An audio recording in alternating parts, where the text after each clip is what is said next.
She came home glowing. Not drunk, not tired, glowing. The kind of light that doesn't come from laughter, but from relief.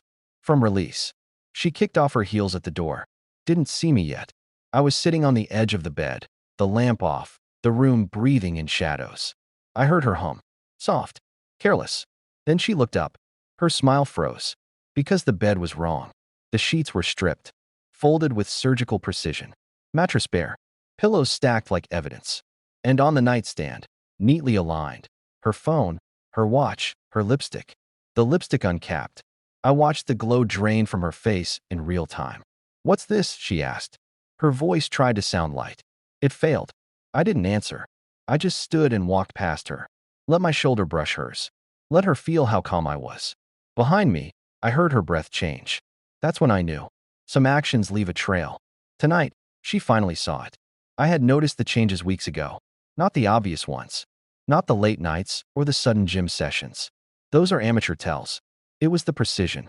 She started deleting messages, but not all of them. Just enough to look innocent. She stopped asking about my day. Stopped complaining about hers. She came home energized, not exhausted. She began showering immediately after nights out.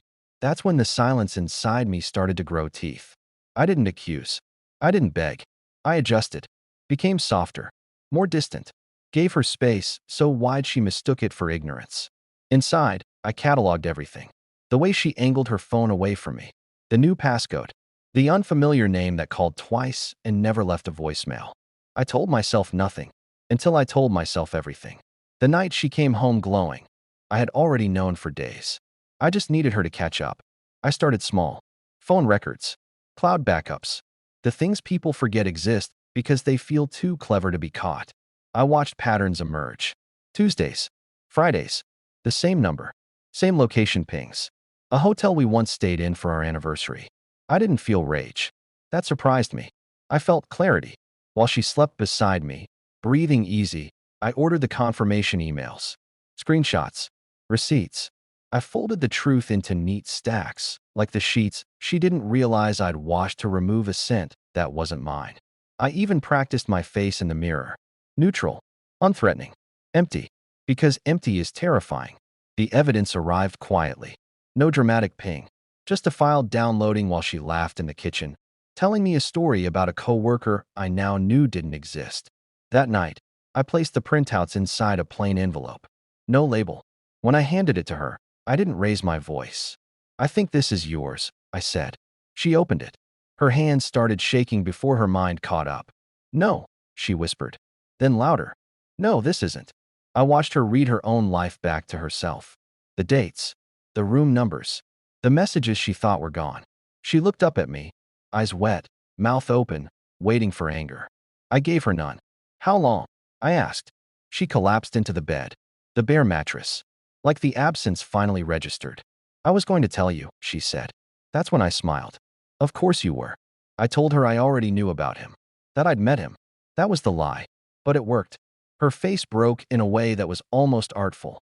Shock layered over guilt, layered over fear. "I didn't touch him," she said desperately. I tilted my head. "Slow. That's the lie you choose?"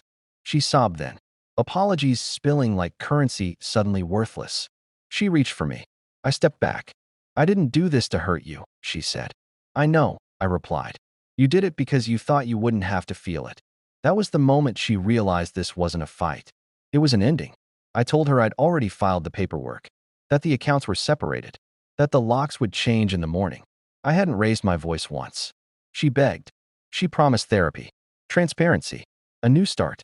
I picked up her lipstick from the nightstand and capped it. "Some actions," I said, placing it back carefully, "leave a trail you don't get to erase." She slept on the couch that night. I slept without dreams. In the morning, she was gone. Took clothes. Left tears. Forgot dignity. I stripped the bed again. Not because it was dirty. Because it was mine now. There's a quiet that comes after betrayal when you stop asking why. When you stop imagining who you could have been if things were different. I don't miss her. I miss the version of myself that didn't know how precise silence can be. But that man is gone. And I don't go looking for ghosts who chose to disappear.